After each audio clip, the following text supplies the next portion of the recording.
tak satu pun dapat menghiburku, tak seorang pun dapat menolongku.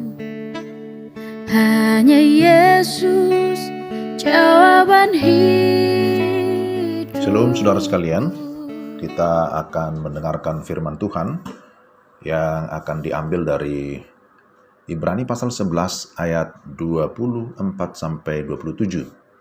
Namun sebelumnya kita akan berdoa terlebih dahulu. Tuhan, kami mau membaca dan merenungkan firman-Mu. Kami mohon supaya Allah Roh Kudus yang menerangi hati kami, memberikan kami hikmat dan pengertian, sehingga kami dapat mengerti firman-Mu dengan baik. Dalam nama Yesus kami berdoa. Amin. Ibrani 11 ayat 24-27 demikian firman Tuhan. Karena iman maka Musa setelah dewasa menolak disebut anak putri Firaun, karena ia lebih suka menderita sengsara dengan umat Allah daripada untuk sementara menikmati kesenangan dari dosa. Ia menganggap penghinaan karena Kristus sebagai kekayaan yang lebih besar daripada semua harta Mesir, sebab pandangannya ia arahkan kepada upah. Karena iman maka ia telah meninggalkan Mesir dengan tidak takut akan murka raja. Ia bertahan sama seperti ia melihat apa yang tidak kelihatan. Demikian pembacaan firman Tuhan.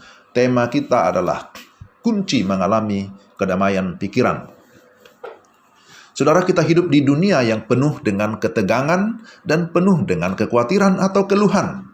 Seringkali ketika kita berkomunikasi dengan seseorang, teman atau anggota keluarga, yang banyak terucap adalah keluhan-keluhan dalam hidupnya.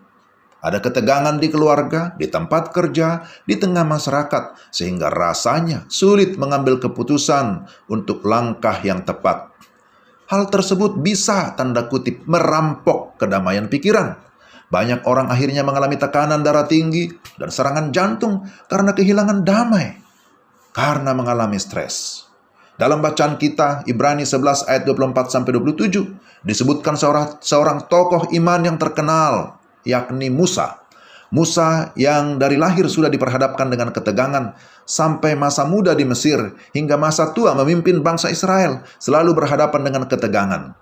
Ia tentu saja mempunyai hak untuk khawatir, tetapi Alkitab menyebutkan bahwa ia adalah seorang yang lembut hatinya. Lembut bukan berarti lemah, akan tetapi dia memiliki kepercayaan diri yang tenang, yang berasal dari ketentraman batin dan kedamaian pikiran. Mengapa Musa mampu berdamai dengan dirinya atau memiliki kedamaian pikiran?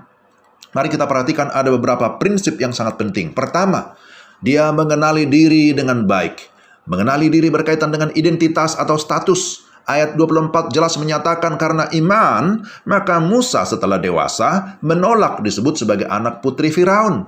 Seseorang mampu mengenali diri dengan baik setelah ia memiliki iman yang benar. Musa menyadari bahwa dia adalah orang Yahudi yang memiliki iman kepada Allah Abraham, Allah Ishak dan Yakub. Beda dengan kepercayaan Mesir. Sebenarnya Musa sangat terhormat di kerajaan Mesir.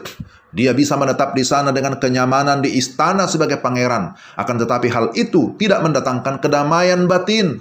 Dia tidak bisa berpura-pura menjadi orang lain. Dia tidak bisa berpura-pura untuk menyenangkan putri Firaun. Maka dia mengambil keputusan iman dengan menolak disebut anak putri Firaun. Kedua, menerima tanggung jawab pribadi. Dalam ayat 25 disebutkan bahwa Musa lebih suka menderita sengsara dengan umat Allah daripada untuk sementara menikmati kesenangan dari dosa. Artinya, dia menerima tanggung jawab khusus untuk memimpin bangsa Israel keluar dari perbudakan Mesir. Secara manusia atau kedagingan kita, pastilah tidak mau susah, apalagi melewati padang gurun yang melelahkan.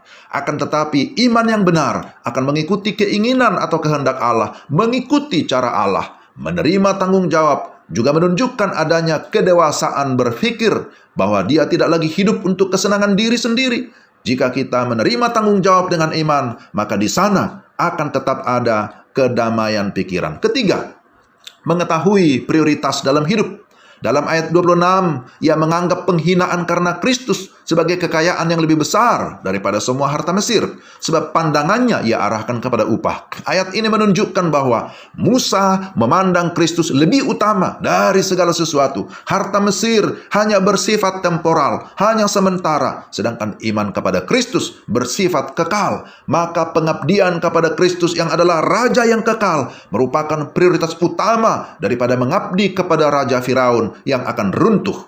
Dia bisa menjadi orang penting dan populer di Mesir, tetapi dia memilih untuk mengikut Kristus sekalipun dia dihina oleh manusia. Yang keempat, terakhir, dia memiliki kesetiaan sampai akhir. Ibrani 11 ayat 27 menyatakan bahwa Musa bertahan sama seperti ia melihat apa yang tidak kelihatan. Ia bertahan dan setia sampai akhir. Karena apa? Karena iman. Musa jelas menghadapi berbagai kesulitan. Bahkan dia mengalami penderitaan. Namun dia berhasil karena dia melangkah dengan iman dan kesetiaan. Persoalan-persoalan tidak membuat Musa kalah atau hancur, tetapi dia terus maju dengan mengandalkan Tuhan. Saudara, sebagai orang percaya, bagaimana kita dapat menata hati dan pikiran kita agar kita tidak kehilangan damai?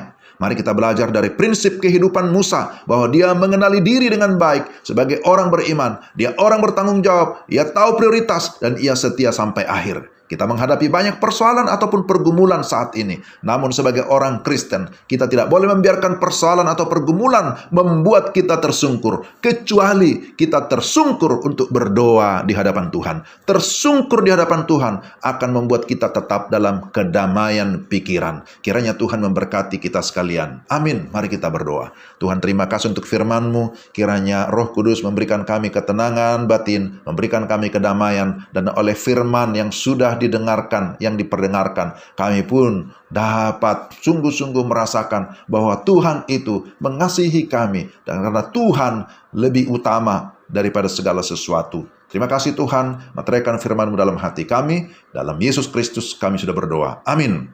Demikian saudara sekalian renungan kita hari ini. Kiranya Tuhan dimuliakan dan kita semakin diberkati oleh Tuhan. Shalom. Bersama Dia hatiku tenang, walau hidup penuh tantangan, tak satu pun dapat menghiburku, tak seorang pun dapat menolongku. Hanya Yesus jawaban hidup.